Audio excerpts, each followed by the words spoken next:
예수님께서 오병이어 사건 이후에 따로 기도하시는 시간을 가졌습니다.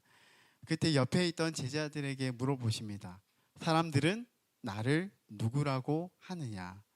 이에 제자들의 대답은 어떻습니까? 어떤 사람은 세례 요한 또는 엘리야 또는 옛 선지자 중에 한 사람이 살아서 돌아온 것이라고 들었습니다. 라고 이렇게 대답을 해요.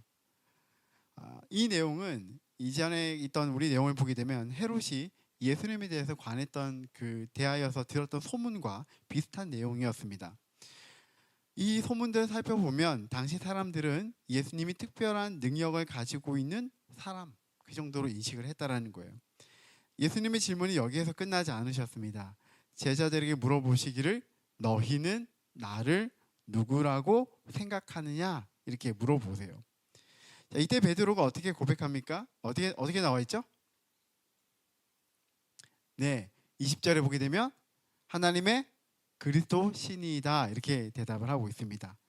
약간 이 고백이 어떻습니까? 좀 뭔가 심심하지 않습니까? 네, 아니에요? 무슨 고백이 심심함이냐 이렇게 생각할지 모르겠지만 우리가 많이 들었던 고백은 저기에 보게 되면 마태복음 16장 10절에 나오는 저 고백이지 않습니까?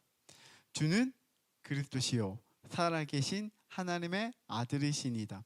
교회를 오래 많이 다녔던 사람들은 이 베드로의 고백을 저 마태복음 16장 16절에 있는 고백으로 많이 들었습니다. 그런데 누가복음에는 이 9장 20절에는 좀 더 간단해요. 하나님의 그리스도십니다 라고 이렇게 고백하고 있습니다. 예수님은 이 대답을 듣고 끝나는 것이 아니라 계속해서 제자들과 여러 가지 내용을 가지고 대화를 이어가십니다. 저는 이 대화를 통해서 크게 중요한 부분 두 가지를 묵상을 했습니다. 첫 번째는 읽어볼까요? 다 같이 읽어보겠습니다. 시작. 배우기를 멈추지 말라. 배우기를 멈추지 말라. 이 대화에서 먼저 고민이 되고 묵상이 되었던 것은 과연 베드로는 제대로 알고 대답했을까? 그런 생각이 들었습니다. 마태복음 16절부터 20절까지 말씀을 한번 볼게요. 마태복음의 버전이죠. 여기 보게 되면 시몬 베드로가 대답해서 어떻게 말합니까? 주는 그리스도시요 살아계신 하나님의 아들입니다 라고 고백을 해요. 그때 예수님의 대답은 이렇습니다. 바요나 시몬아 내가 복이 있도다. 네가 이것을 알게 된 것은 하나님께서 가르쳐 주신 것이다 이렇게 말해요. 또 한 가지 이렇게 말하죠. 내가 너에게 음부의 권세기 이기지 못하도록 하겠다. 그리고 내가 너의 고백 가운데 교회를 세우겠다 이렇게 말하고요. 또한 너에게 천국 열쇠를 줄 테니까 너가 땅에서 무엇이든지 매면 하늘에서도 매일 것이요 내가 땅에서 무엇이든지 풀면 하늘에서도 풀리리라. 어떤 느낌 들어요? 그냥 축복으로 끝난 것 같습니까? 대단한 권세를 주신 것 같습니다. 그렇죠? 엄청난 권세를 주신 것 같아요. 베드로야 너의 고백이 너무 귀하다. 야, 너 그런 고백을 하니까 너무 귀하고 너의 이런 고백 위에 내 교회를 세우겠다. 이 말만 들어도 굉장히 좋았을 것 같습니다. 그러면서 뒤에 보게 되면 내가 권세도 준다 이렇게 말하잖아요. 그런데 저희 색깔 좀 바뀌었죠? 20절은 좀 이상하지 않습니까? 이에 제자들에게 경고하사 자기가 그리스도인 것을 아무에게도 이르지 말라. 얼마 전에 우리가 묵상했던 내용인데 이 내용이 나왔잖아요. 그렇죠? 이상하지 않아요? 왜 그렇게 하셨을까? 그런데 누가복음을 볼게요. 오늘 우리가 읽었던 누가복음에도 20절에 보게 되면 베드로가 하나님의 그리스도십니다라고 고백하고 난 뒤에 누가는 좀 더 빨리 얘기를 해요. 21절에 어떻게 말하죠? 다 같이 읽어볼까요? 시작. 경고하사 이 말을 아무에게도 이르지 말라 명하시고 누가는 오히려 이것을 먼저 내놓았습니다. 예수님은 왜 제자들에게 주님이 그리스도인 것을 말하지 말라고 하셨을까요? 생각해 본 적 있나요?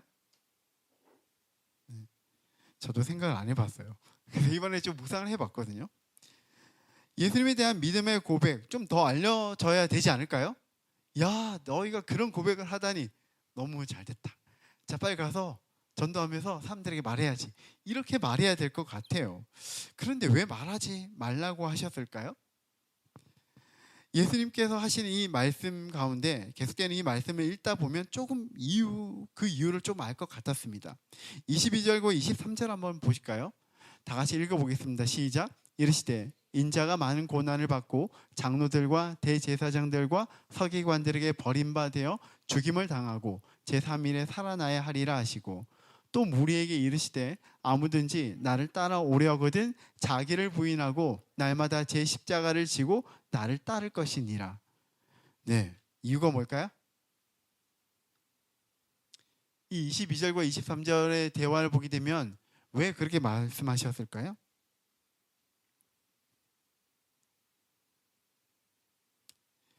베드로와 제자들은 예수님과 함께 다니면서 많은 기적들을 보았습니다. 바로 앞에 어떤 사건이 있었죠? 오병이어의 사건이 일어났잖아요. 엄청난 일이 일어난 거죠. 혈루증을 앓고 있던 여인이 낫는 것을 보았습니다. 야이로의 딸이 죽었다가 다시 살게 됐어요. 이런 놀라운 일들을 여러분 눈앞에서 일어난다면 어떨까요? 와, 대박. 이건 있을 수가 없어. 이 엄청난 일들이 일어나다니. 너무 놀랍죠. 그런 일을 본 적이 없으니까. 그런데 예수님과 함께 다니는데 예수님 앞에서 그 일들이 일어났어요. 야, 이분은 보통 사람이 아니야. 이분은 하나님께로부터 오신 분이 확실해. 이런 마음이 들지 않았을까요? 그들은 성경을 알았습니다. 그 당시에 구약 성경이죠. 그 구약 성경에 보게 되면 하나님의 메시아가 이 땅에 오실 것이다. 하나님으로부터 구속자가 오실 것이다. 메시아가 온다는 얘기를 들었습니다. 그런데 야, 이분이 그 메시아일 것 같아 라는 그런 마음이 들지 않았을까요? 저는 그랬을 것 같아요. 그래서 그가 예수님을 따라다니면서 예수님께서 하시는 말씀과 또한 예수님께서 행하신 그 기적들을 보게 되면서 맞아, 이분은 하나님께서 보내신 메시아가 맞아, 이렇게 고백했을 거예요. 그리고 정말 마음과 그 중심에서 그렇게 보고 정말 그렇게 고백한 것이죠. 하지만 이는 아직 설익은 믿음의 고백이기도 합니다. 왜냐하면 그들이 경험했고 또 그들이 좋아하고 열광하는 지금까지의 모습이 예수님의 전체 모습이 아니었기 때문이죠. 우리가 조금 전에 읽었던 이 22절과 23절에 보게 되면 그 내용이 나옵니다. 지금까지 경험하지 못했던 예수님에 대한 일들을 앞으로 경험하게 돼요. 뭐예요? 지금까지 본 것보다 더 이상의 일들이 일어납니다. 예수님께서 많은 고난을 받고 죽습니다. 십자가에서. 그리고 어떻게 되죠? 제3일에 다시 살아나세요. 예수님 누군가 살렸어요. 그것도 대단한데, 근데 어떤 누군가 예수님 살렸어요. 근데 예수님이 죽었어요. 그럼 예수님 누가 살리죠? 그 예수님이 살게 된 것이죠. 하나님이 살리신 것이죠. 그 일들이 일어난다라는 거예요. 그리고 또 하나는 그들이 몰랐던 것은 그 이후에 자신들의 삶인데, 그것은 자기를 부인하고 십자가를 지고 살아가는 삶. 그 삶이 단순하게 그냥 자기를 부인하고 사는 것이 아니라 예수님과의 관계 속에서 앞으로 자신들의 삶이 어떠해야 되는지를 알게 되는 것이죠. 그러니까 이 십자가에서의 죽음과 부활을 빼고서는, 그리고 그 그리스도를 따라가는 그 삶에 대한 그 내용을 빼고서는 복음이 설명이 되지 않는 거예요. 예수님에 대한 이 고백이 맞긴 맞는데 전부가 아니라는 거예요. 제자들은 아직까지 일어나지 않은 그 미래를 다 몰라요. 예수님의 그 메시아 되심에 대한 이해가 불완전한 것이죠. 완전하지 않았습니다. 그걸 증명하는 것이 어디에 나오냐면 그 바로 뒤에 있는 사건들이 나오는데요. 거기에서 또 나옵니다. 변화산 사건이라고 하죠. 보여주실래요? 네. 이 변화산에서 놀라운 일들을 경험하죠. 거기에서 보니까 모세와 엘리야가 있는 것을 보게 돼요. 자다 일어났는데. 그래서 베드로가 깜짝 놀라 일어나가지고 막 뭔가 얘기를 합니다. 뭐라고 말하죠? 제가 이곳에 초막 셋을 짓겠습니다. 하나는 주를 위해서, 하나는 모세를 위하여서, 하나는 엘리야를 위해서 짓겠습니다. 여기서 우리 같이 살았으면 좋겠습니다. 이렇게 말하는 거예요. 근데 그 뒤에 있는 저 파란색에 나온 말, 다 같이 읽어볼까요? 시작. 자기가 하는 말을 자기도 알지 못하더라. 자기도 얼핏 막 얘기했는데 자기가 지금 무엇을 얘기하는지 잘 몰랐다라는 거예요. 아직까지 이 베드로와 제자들은 그들이 말하고 얘기하는 것이 어떤 확신에 근거한 것이나 정말 주님에 대해서 잘 알고 얘기하는 것은 아닌 것 같습니다. 베드로와 제자들은 믿음의 고백을 했지만 아직 그들이 하나님 나라와 예수님에 관하여서 모르는 것이 많았습니다. 제자들의 시점에서는 아직 예수님의 그 인생 전체와 예수님께 사실 그 일 전체를 보지 못했기 때문에, 그리고 예수님의 진리 전체를 아직 보지 못했기 때문에 예수님은 아직까지 알리는 것을 유보시킨 것 같습니다. 오늘의 우리는 십자가 사건 이후의 사람들이죠. 그리고 신약 성경을 통해서, 기록을 통해서 그 예수님의 사건들이 무엇을 의미하는지, 그리고 십자가를 따라가는 삶이 어떤 것인지 우리는 서신서와 또한 계시록을 통해서 잘 압니다. 또한 실제적으로 예수님은 이제 예수님에 대해서 알고 말하는 것을 막지 않으셨습니다. 마태복음 28장 마지막에 보게 되면 대위임령이 나오고, 사도행전 1장 8절에 보게 되면 어떻게 말씀하시죠? 오히려 우리에게 예수님의 무엇이 되라고 말하죠? 무엇이 되라고 말하죠? 증인이죠, 증인. 네. 네. 다 아는 거였죠, 그렇죠, 여러분? 예수님의 증인이었어요. 증인은 뭐예요? 그가 본 것을 그대로 말하는 것이 증인이죠. 그러니까 우리가 아는 것을 이제 믿고 말하는 사람입니다. 다만 우리가 유념해야 할 것은, 또 조심해야 할 것은, 우리가 예수님을 영접했다고 해서 우리가 복음과 예수님에 대해서 다 알고 있다고 자부하지 않아야 된다고 생각합니다. 하나님을 알아가고 하나님 나라와 그 백성의 삶을 알아가는 것은 평생 우리에게 주어진 숙제입니다. 믿음과 그리스도의 삶에 대해서 배워가는 우리가 믿음이나 또한 삶이나 세상 사회에 대해서 너무 단정적으로 말하는 것은 지혜롭지 못한 것 같습니다. 늘 우리는 하나님과 그리스도 앞에서 성령님의 도우심 안에서 하나님과 그의 나라를 배워가고 그 백성으로 살아가는 삶에 대한 질문과 배움이 있어야 되고, 깨달음 속에서 성장해야 된다고 저는 믿습니다. 우리가 경계해야 될 것 중에 하나는 뭐냐면 자동 판매기 신학이에요. 자동 판매기 신학. 네. 어떤 의미일까요? 저기에 동전을 넣으면, 요즘 동전 없어졌습니다. 카드를 찍으면 어떻게 되죠? 뭔가 나와요. 내가 저거 먹고 싶어? 딱 찍으면 나와요. 자동 판매기 신학은 뭐예요? 이게 뭐예요? 하면 바로 답이 나오는 것이죠. 우리가 생각하는 건 우리의 믿음에 대해서 되게 빠르게 그리고 얕게 답을 내는 것을 말합니다. 마치 동전을 넣으면 우리가 원하는 상품이 바로 나오는 것처럼 믿음의 삶에 대한 진리의 답들을 그렇게 간단하게 만들어낼 수 없습니다. 믿음의 신비라고 하거든요. 믿음의 신비? 신비라는 말 들어봤나요? 신비? 네, 잘 알 수 없다. 제가 신대원 다닐 때 막 그 조직신학 이런 수업을 하는데 이렇게 잘 이해가 안 가잖아요. 그래서 막 학생들이 막 손들고 교수님을 괴롭혀요. 이거는 무슨 내용입니까? 이게 있을 수 있습니까? 계속 사람들이 손을 들고 합니다. 그런데 교수님이 모든 것에 답을 척척 해주면 좋은데 그렇지 못해요. 처음에 몇 가지 방어를 하시죠. 얘기하시죠. 그런데 도저히 누가 봐도 이해가 안 가는 내용들이 나옵니다. 그때의 답은 거의 이제 하나로 딱 귀결되죠. 그것은 그리스도의 신비입니다. 이렇게 끝나요. 그러니까 하나님 나라에 대해서 우리가 다 알 수 없는 게 너무나 많아요. 많은 질문들을 하지만 알 수가 없어서, 제가 뭐 농담 삼아 얘기하지만 그거는 나중에 천국 가서 주님 붙잡고 물어봐야 된다, 이렇게 말할 때도 되게 많습니다. 우리는 살아가면서 우리 인생에 대해서, 믿음에 대해서, 하나님 나라에 대해서 수많은 질문들을 던지고, 그리고 그 질문 속에서 답을 찾아간 인생을 사는 것 같습니다. 이단들의 가장 큰 특징 중에 하나는, 저는 그 모든 답에 모든 질문에 너무 답을 쉽게 내어준다는 거예요. 거기 사람들이 혹한 사람들이 많아요. 사람들이 그렇게 말합니다. 교회에서 듣지 못한 답이 여기서 나왔다고 얘기합니다. 근데 그 답들을 들어보면 좀 이상한 게 되게 많아요. 들어보면은 가끔 저는 유튜브에 이제 다른 이단들이 어떻게 설교한지 보거든요. 그래서 뭐 되게 앞에는 되게 비슷해요. 근데 뒤쪽에 보게 되면 뭐 그런데 그분을 세우셨다. 그분. 그까지 좀 비슷하죠. 근데 그분이 누구냐가 좀 다르긴 해요. 그러면서 여러 가지 답들을 이렇게 얘기하고 막 이렇게 설명하는데, 야, 저게 저렇게 설명이 되나? 이상한데. 제가 볼 때 정말 이상하거든요. 근데 그렇게 하죠. 뭐 통일교에서, 요즘 통일교 이슈 많이 되는 통일교에서 가장 중요한 교리 중에 하나는 피 가름이거든요. 피 가름. 우리의 그 피를, 더러운 피를 갈아 넣는다. 피 가름이. 근데 그 피 가름을 교주와 함께 어떤 관계를 통해서 피를 간다. 그게 이제 피가름이거든요. 이상하죠. 근데 그렇게 답을 만들어 너무너무 쉽게 내는 것이죠. 어거지가 너무 많아요. 저는 믿음과 삶에 대해서 쉽게 답을 내야 된다고 생각하지 않습니다. 우리는 끊임없이 배워가고 끊임없이 묵상하고 끊임없이 새롭게 생기는 우리의 인생에 대해서 계속 고민하고 살아내는 사람들이라고 믿습니다. 아직 배우고 알아가야 할 하나님의 세계가 있다는 것은 답답한 게 아니라 기대가 되는 것이라고 생각합니다.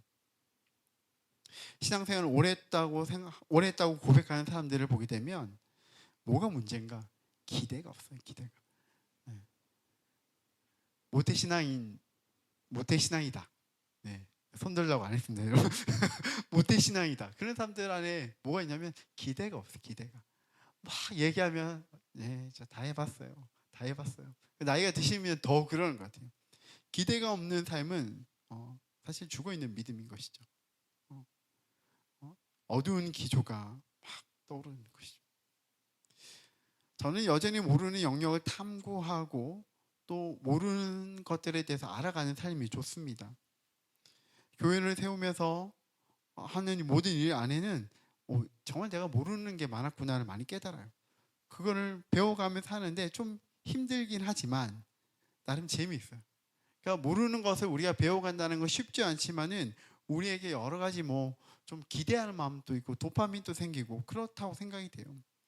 복음에 대해서 아는 것, 또 믿는 것이 이 복음을 아는 것과 믿는 것이 하나가 되는 것은 우리 평생의 숙제입니다. 여러분, 하나님의 광야 학교라는 말을 들어본 적 있습니까? 네, 광야.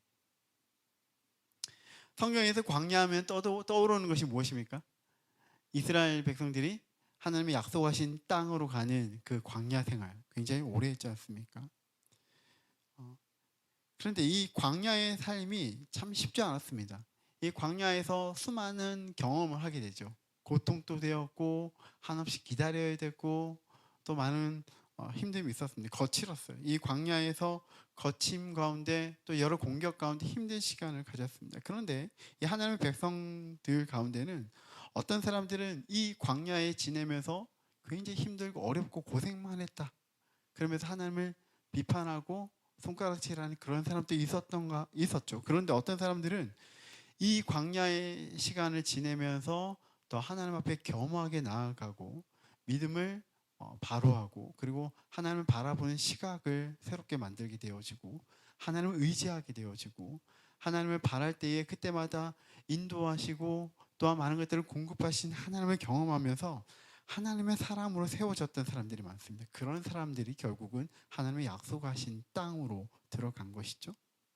그래서 이 광야는 이스라엘 백성들에게 이 광야는 그냥 광야가 아니라 하나님의 광야 학교라고 말할 수 있습니다. 저는 이것이 우리의 인생이라고 생각이 돼요. 오늘 우리가 살아가는 삶은 광야와 같습니다. 거칠어요. 우리에게 상처를 줘요. 어려워요. 메말라요. 오늘 무엇을 먹고 무엇을 살아야 될까에 대한 고민 속에서 힘듦이 있습니다. 그런데 그냥 살아간다면 우리 인생이 왜 이런 거야? 라고 불평과 불만으로 살아갈 수 있지만은 이것이 하나님의 광야 학교에 있다라고 생각한다면 우리의 생각은 달라질 수밖에 없습니다. 그리고 이 광야 같은 이 인생을 살아가면서 하나님을 의지하게 되어지고 하나님을 예배하게 되어지고 하나님의 뜻을 알아가고 그 뜻 가운데 살아가는 사람이 되는 것이죠. 그리고 이 광야 학교에서 하나님 마음에 흡족한 사람으로 성장할 수 있다고 생각이 되어집니다. 우리는 그런 인생을 살고 있습니다. 저와 우리 모두가 이런 하나님의 광야 학교 가운데 살아가면서 우리가 배워가고 성장했으면 좋겠습니다. 올 한 해 2026년의 계획은 이렇습니다. 여러 가지 있겠지만 한 가지만 말씀드리면 믿음의 훈련에서 이 두 가지의 방향으로 나아가고자 합니다. 네. 지렛대가 있는데 여러분 이제 광고를 해서 아는 거잖아요. 우리가 격주로 줌으로 인해서 독서 양육 모임을 할 거예요. 근데 이 독서 양육 모임에서 하는 거는 쉽게 말해서 조직 신앙이죠. 성경에서 무엇을 말하는가. 성경을 보아도 우리가 잘 이해하지 못할 때가 많습니다. 그래서 그 내용이 무엇인지를 잘 풀어놓은 것이에요. 그것을 조직적으로 잘 정리해 놨다고 해서 조직 신학인데요. 성경에서 나온 거예요. 그리고 이 성경에서 나온 정리한 것을 공부하고 다시 성경을 보게 되면서 그 성경의 내용을 이해하는 것이죠. 분명히 성경은 한글로 적혀 있어요. 번역이 되어 있습니다. 근데 왜 못 보죠? 성경을 보는 눈이 없기 때문이죠. 분명히 한국말인데. 물론 약간 고전적이긴 합니다. 그래서 그러면 세 번역을 보면 잘 이해가 가나요? 그런 이해하죠. 근데 내용이 이해가 안 가요. 왜냐하면 그것을 해석할 능력이 없기 때문이죠. 그래서 이 조직신학을 우리가 좀 공부할 거고요. 또 하나는 성경을 직접적으로 해석하는 방법을 배우는 거. 그것을 PBS, 오늘 퍼스널 바이블 스터디인데요. 엄밀히 말하면 귀납적 성경 연구입니다. 인덕티브 바이블 스터디의 방식으로 주일날 아마 2월부터 우리가 시작할 거예요. 그래서 이 두 가지를 하게 되면서 성경 보면서 어떻게 우리가 해석할까 방법을 고민하고, 그리고 그 해석하는 기준이 이 조직신학을 배우면서 알아갈 텐데요. 2026년 한 해 동안 좀 어떤 부분 좀 빨리 끝나는 부분도 있겠지만은, 전 PBS는 우리 앞으로 우리 빌더스 교회가 오랫동안 해가는 방식이라고 생각합니다. 그래서 어떤 한 이벤트로 하는 것이 아니라 우리 빌더스 모든 사람들이 성경을 보고 읽고 해석하고 자기의 삶으로 적용할 수 있는 이 훈련을 우리가 함께 해 나가기를 원합니다. 그리고 그것을 위해서 계속 책을 읽고 공부하는 이 일들을 하려고 합니다. 우리는 계속해서 배워갔으면 좋겠습니다. 두 번째는 주가 하나님의 그리스도시다라는 믿음의 고백으로 살라는 거예요. 그리스도는 무슨 뜻이죠? 그리스도. 네. 뭐죠? 기름 부음을 받은 자라는 뜻입니다. 이것을 헬라어로 원래는 크리스토스였고요. 또 메시아가 히브리어하고 같은 뜻입니다. 기름 부음을 받은 자. 구약에서 기름 부음을 받은 사람들은 보통 세 가지의 직분자들이었습니다.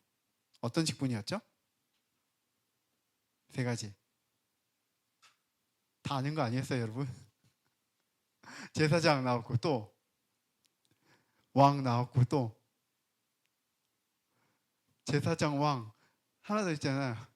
선지자죠. 네. 이 구약 시대는 왕, 선지자, 제사장들에게 기름을 부었습니다. 그래서 하나님의 세움을 받은 사람이라는 뜻이에요. 근데 왕, 제사장, 선지자는 기능적으로 다른 일을 하죠. 왕은 나라를 통치합니다. 제사장은 어떤 일을 하죠? 제사장 뭐 하는 사람이에요?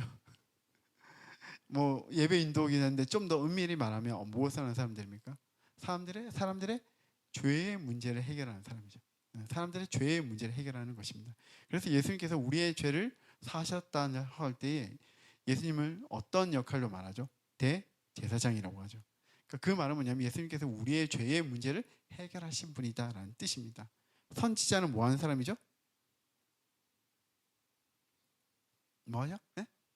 가르치는 사람. 무엇을? 말씀을. 하나님의 뜻을. 그래서 선지서를 보게 되면 어떻게 나오죠? 야, 니네 그럼 다 죽는다. 그래서 계속 협박하잖아요. 그 뭐예요? 하나님의 뜻이 이런데 하나님의 뜻 가운데 우리가 어떻게 살아야 될지를 계속 선포하고 가르치는 거예요. 그런데 이 불완전한 이 땅 가운데, 죄된 이 땅 가운데에 하나님께서 회복하기 위해서 이 세 가지 역할을 하실 수 있는 완전한 분이 오게 될 것이라고 말씀하셨습니다. 그분이 바로 메시아죠. 그 메시아가 누굽니까? 예수님인 것이죠. 그러니까 주가 하나님의 그리스도라는 것은 무엇입니까? 예수님이 그 예언되었던 메시아, 그리스도다 이렇게 말하는 거예요. 하나님께서 예언했던 왕, 선지자, 제사장의 그 역할을 다할 수 있는 분을 이 땅에 보내셨다 이렇게 말합니다. 막연하게 베드로가 우린 메시아를 기다리는데 그냥 메시아인 것 같아요, 이 정도의 고백이었는데, 사실 그 안의 내용은 더 엄밀히 보게 되면 우리의 죄에 대한 문제를 해결하실 분, 하나님의 나라의 방식으로 우리를 통치하실 분, 하나님의 뜻이 무엇인지를 우리에게 가르쳐 주실 분, 이렇게 이 세 가지의 그 직분들을 한꺼번에 기름 부은 받은 사람으로 그리스도가 오셨다 이렇게 말합니다. 그냥 볼까요? 마태복음, 마가복음, 누가복음에 보게 되면 똑같은 말이지만 좀 다르게 나와 있긴 합니다. 그런데 동일하게 나오는 게 무엇입니까? 그리스도죠. 그리스도입니다. 하나님의 아들이다. 그렇게 나오지만은 주는 그리스도라고 고백하고 있습니다. 예수님이 이 고백을 한 베드로와 제자들에게 이 고백이 가진 의미와 삶에 대해서 계속해서 알려주십니다. 앞에서 말한 것처럼 지금까지 알았던 것보다 앞으로 더 많은 것을 알게 될 것이라고 말합니다. 그 안에 핵심이 뭐냐면 예수님의 십자가에 대한 것입니다. 23절, 24절 보실까요? 그런데 그 십자가를 따라가는 삶이 어떤 것인지를 23절과 24절에 조금 더 구체적으로 말씀해 주십니다. 그 믿음의 고백을 따르는 사람의 삶에 대해서 알려주신 것입니다. 그냥 나 예수님 믿어요. 그분이 예수님이 메시아인 것 같아요 라는 그 정도가 아니라 그 고백이 있다면, 그렇게 안다면 그 다음에 이렇게 따라야 된다 이렇게 말합니다. 한마디로 뭐라고 말하냐면 자기를 부인하고 십자가를 지고 따르는 것이 바로 주를 메시아라고 고백하는 사람의 삶이라고 말합니다. 굉장히 유명한 말씀이잖아요. 그런데 왠지 부담스러워요. 그렇지 않습니까? 전 부담스럽던데 되게.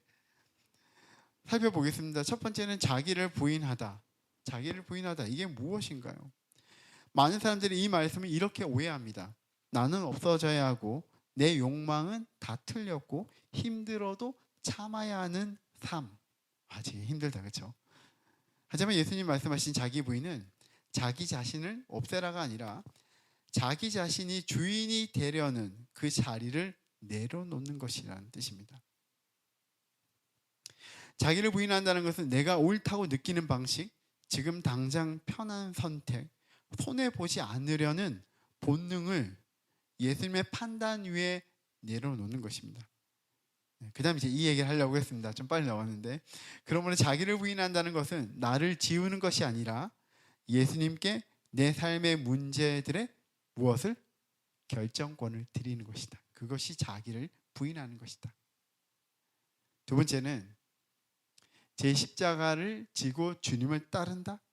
십자가는 단순하게 고생이나 병을 의미하지는 않습니다. 그것은 내가 주님 때문에 기꺼이 감수하는 불편함과 책임을 말하는 것입니다.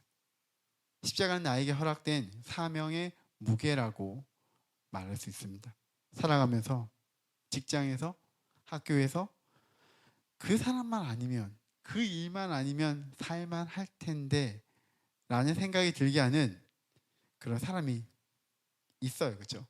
그런 상황도 있습니다. 참 피곤해요. 그런데 그 사람이나 그 상황을 회피하지 않고 예수님 사랑 때문에 그 자리를 지켜내며 사랑하기로 선택하는 무게가 바로 나의 십자가라는 것입니다. 나를 힘들게 하는 그 사람을 용납하고 먼저 손 내미는 것이 십자가의 방식을 택하는 것입니다. 정직을 위해서 손해를 감수하는 것이 십자가를 지는 것입니다. 성공과 스펙보다는 하나님 나라의 기준을 귀히 여기고 그에 따라 결정하고 살아내는 삶이 십자가를 지는 것입니다. 예수님 때문에 정직, 사랑, 용납, 하나님 보시기에 정당하고 옳은 것을 선택하고 살아내는 것을 말합니다. 소위 예수님 때문에 옳고 불편한 선택을 스스로 하는 것이 바로 십자가를 지는 삶이 아닐까요? 그래서 십자가는 피할 수 없는 고난이 아니라 예수님 때문에 어떻게 하는 것이죠? 일부러 선택하는 불편합니다. 세 번째, 잃어야 얻는 신비. 24절 보겠습니다. 다 같이 읽어볼까요? 시작. 누구든지 제 목숨을 구원하고자 하면 잃을 것이요, 누구든지 나를 위하여 제 목숨을 잃으면 구원하리라.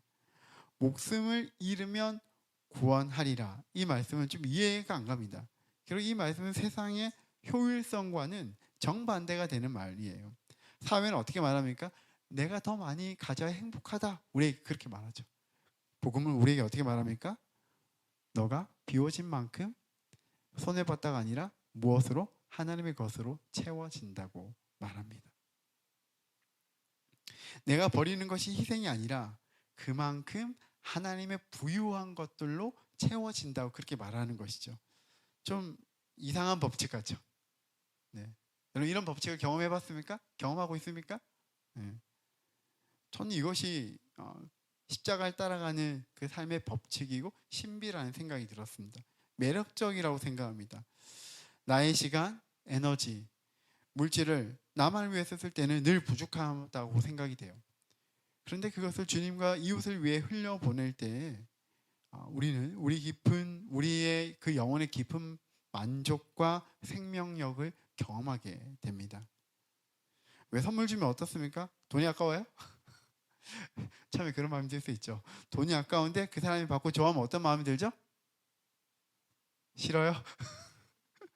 기쁜 마음이 들죠. 무언가 내 것을 희생했는데 그 사람이 좋아할 때 기쁜 마음이 들죠. 그래요. 그렇습니다. 제가 지난 1년간 교회를 세워가는 시간을 가져보니까 교회를 세워가는 시간, 노력, 에너지는 제가 캠퍼스 사역하면서 여러 캠퍼스를 맡고 있는데 그 여러 캠퍼스 중에 한 개의 캠퍼스 정도로 교회를 섬기는 것 같진 않아요. 그 여러 캠퍼스를 하는 만큼 교회에 힘이 들어가고 에너지가 들어가고 마음이 들어가는 것 같아요. 빌더스 교회를 세워간 이 시간은 결코 여유에서 나온 선택은 아닙니다. 눈에 보이는 결과가 없을 때도 많고요. 때로는 불현듯 찾아오는 인간적인 두려움과 불안의 순간도 있습니다. 그런데 이상하게도 제 믿음은 더 깨어있고 제 묵상과 기도는 더 깊어지고 제 마음은 더 안정되어 가고 있는 것 같습니다.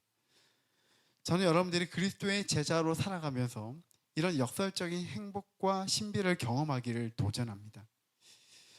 그리스도의 길을 따르는 제자로서 정직한 방법으로 살아갈 때, 다른 이를 위한 배려로 살아갈 때, 또는 주님 원하시는 대로 내 길을 결정하고 나아갈 때 그 다음의 길은 항상 기대 이상의 삶으로 이어졌을 때가 많았습니다.